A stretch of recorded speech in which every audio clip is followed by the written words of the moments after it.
when you're giving a reading to somebody, which obviously is part mediumship and part psychic, and again, I would argue that probably at the beginning it's very psychic and then turns into mediumship. How does it feel and sense to you when you start giving a reading to somebody? Well, the one of the biggest things is one of expectation of the sitter, the person having the reading, and you, because we can all get to that stage of, is it going to work? I hope it's going to work, because it doesn't always do so. You know, you might have the spirit person may not want to talk to you, may not like your energy, may not meld with energy in order to give the message that person's wanting. You know, so there are a lot of nuances there. So the thing is just getting yourself ready. You know, might calm yourself down, you might have a cup of coffee, or just think, oh, I'm going to listen to some music, whatever. And then when it comes over the time for the person to get there, I tend to pick up on their feelings. I might start suddenly pacing up and down the room. I might feel tearful.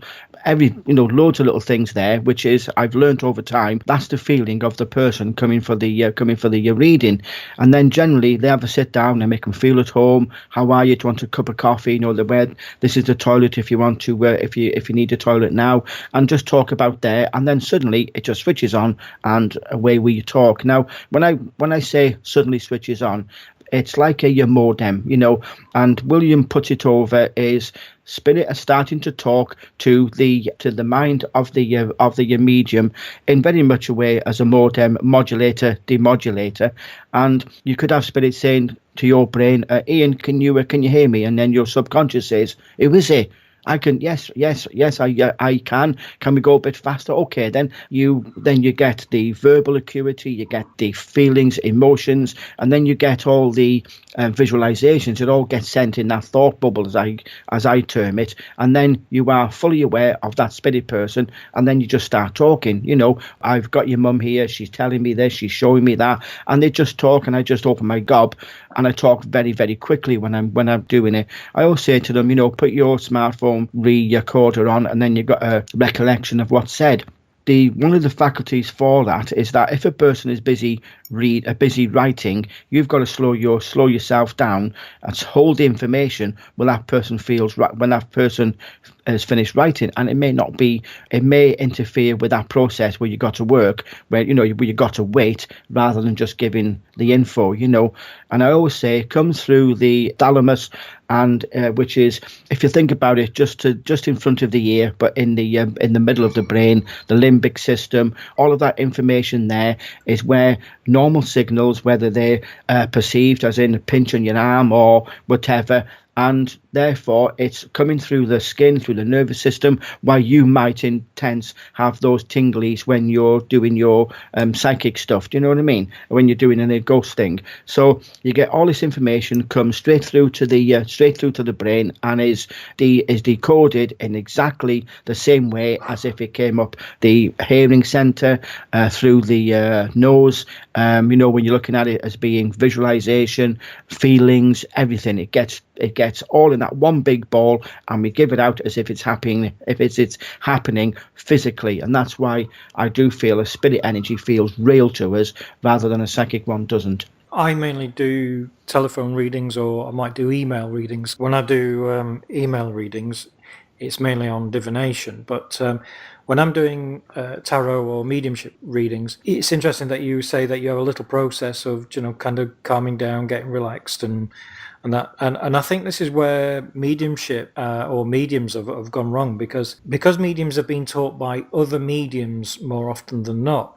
They will go to a medium's house and they're surrounded by crystals. Yeah. They've got dream catchers. They've got Native American music playing, or panpipes, or all that sort of stuff. Yeah. And therefore, because they've been taught in that environment, they think we have to somehow replicate that to bring spirit into the house, which is absolute nonsense. Because totally. Because I don't have any crystals lying around anywhere, and I might grab a cup of coffee, I might grab a tea, I might have a look at my tarot cards, and usually a good 5 minutes before, I know that I've got somebody who's ready to talk to the person I'm about to give a reading to. So spirit have already lined up, ready and waiting to Definitely, kind of come definitely. through.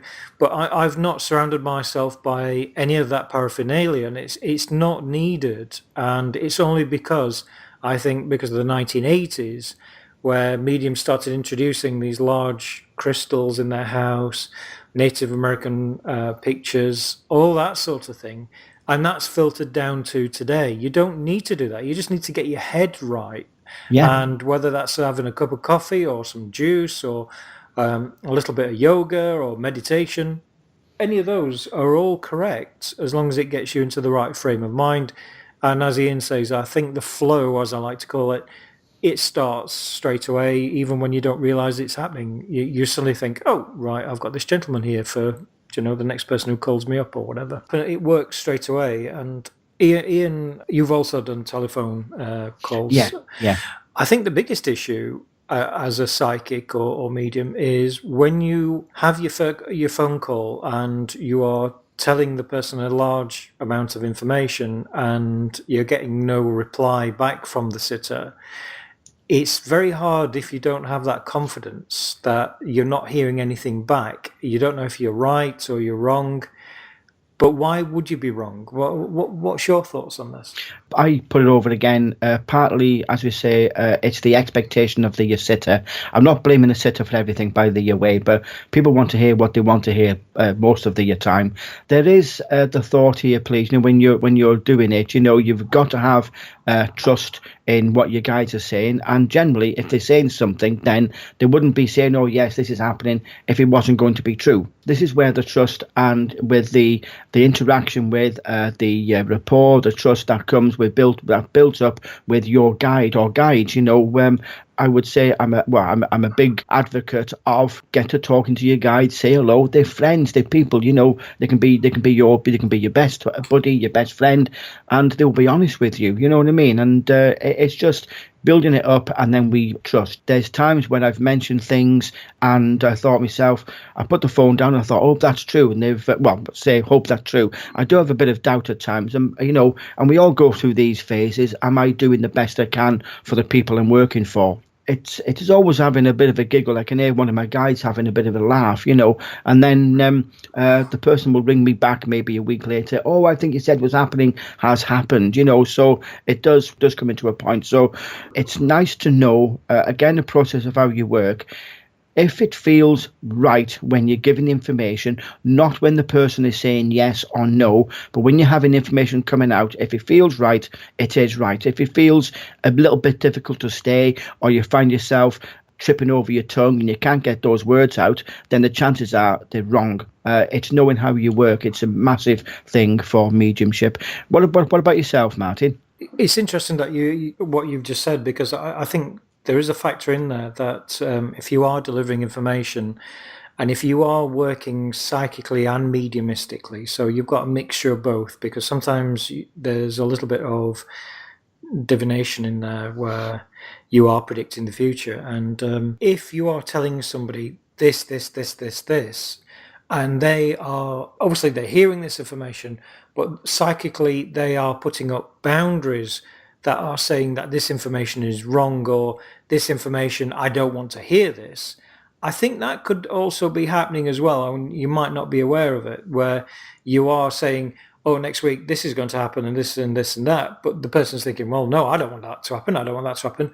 So you might not be aware, but psychically, I think you're getting rebounded as well. And that might also cause you to think, hang on, am I right? And I've done it myself where I've said, is this okay for you? Because you've not really said anything. And they'll say, oh, yeah, it's fine. But I didn't really expect this, and this, and this. And you say, well, you've asked for a reading, and this is the reading I'm giving you. And you have to take it on board. But as I say, with any reading, you can receive this reading and you can say, right, I'm going to do something completely different. I'm going to do this. I'm going to do that. And then, therefore, you've taken a different tract from the original reading. A reading to me is like a fan or a family tree. I'm telling you one line of that family tree, but at any time you can diverge from it. Interesting you said about getting the feedback, if you wish, from the people on your phone.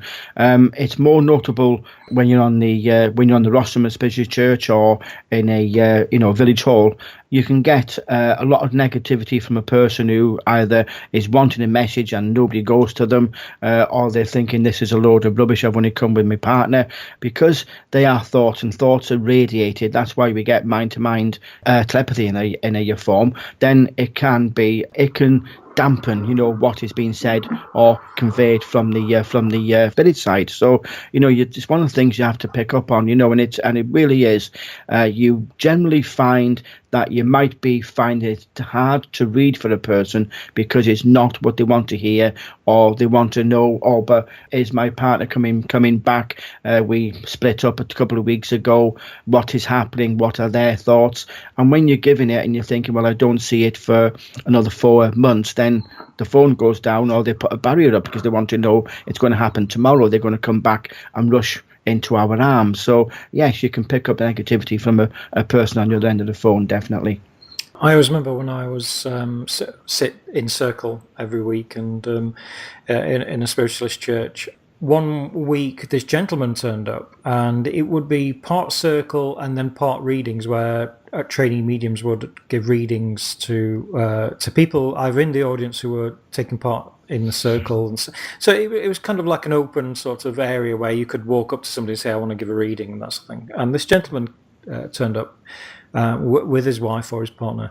He was dressed in black, and he was sat there all day. He was very quiet. He sat in the circle. He was very quiet. He didn't really say a great deal. And, about 10 minutes from the end, he walked out, and all the mediums went, "Oh God, thank God he's gone! Oh my God, he utterly ruined the energy. Oh, he's obviously a black magician, or he's oh God, he just ruined tonight. He just ruined." And I'm sat there thinking, well, I didn't really think anything like that. So I went outside and I said, "Excuse me, sir, I saw you was taking part, and then you've left early. Are you okay?" He said, "Yeah, do you know," he said, I've got to go home." He said, "Because I had some dentistry early in the day, and I didn't really want to go out tonight, but I really want to start doing my mediumship." And he said, "I'm sat here in pain, and I thought, you know what, it's best if I leave." He said, "But I'm going to be coming back next week. I'll come back next week." And he did. It's interesting. He wasn't a black magician. He wasn't anybody who was skeptical. He wasn't anybody like that. He was just somebody who'd got toothache. It didn't mean any harm at all. He was in pain, and he decided to leave not because he was skeptical, but because actually he was in pain. Yeah. And it does. I mean, mediums interpret things, because we're all different people, obviously. But mediums can interpret as being negative, when somebody's not answering or they look bland, But the end of the day, it comes to trusting your guys when the information, and the person talking to you from the spirit side as well. It could be had it where I've been to a person and said, "Oh, I want to come to you. I've got a husband," and they've categorically stopped me in my tracks, and they were quite rude. I'm not talking to that man. He was a blah blah blah. So then I've had to sort of stand back and say to spirit, "Look, I'm sorry, but this person doesn't want to be talking to you," because you have to find that balance between respecting what the person in the audience is wanting, as well as being nice to spirit, because it could be that all he's wanting, and it was in this case, is to say sorry. So do we put it in a different way? Do we have okay, could I have a talk to you afterwards, put in this way, because you don't want to browbeat or anything there. So there's a lot of onus on that medium to be not just true to a form, or as true as they can be for themselves, but to be handling what are potentially difficult circumstances. I totally agree with you. It's about responsibility, and not forcing through the message as well. Is if it's not being accepted, then you have to say and admit and say, well, you're not willing to accept the message, or there's something not quite working here. So let's break off this message and move on. And that often happens, for, as we've just said, for various reasons. But I know in personal experience where the sitter has been absolute adamant, no, that's definitely not going to happen. No, I'm not thinking of doing that. No. And within a week or so, especially in an audience situation, they'll come back and say, well, I didn't really want to say in front of everybody else, but yes, that is happening. And you're thinking, well, hang on a minute, the 30 other people think I'm the worst medium in the world because you sat there saying no, and then privately they say to you, well, actually, yeah, that did happen, and this happened, and this happened, and yeah, you were bang on there, but I was just a bit embarrassed, and you kind of, oh, right, thank you, but no, so I hope that gives everybody an idea of how mediumship works for myself and Ian, and how giving readings works, and please do drop us an email at Facebook or through Facebook or through our website. And if you have any questions, we will be doing another question and answer session since it's been so popular. Well, I really enjoyed doing that podcast again, Ian. Yes, it was very nice, and it's nice hearing our different points of view, and the ones that we're thinking, oh yes, that's some of the way that I work, and so there's similarities, as well as thinking, oh, I didn't know it was done that way. So yeah, so thank you for sharing your insight with me as well, Martin.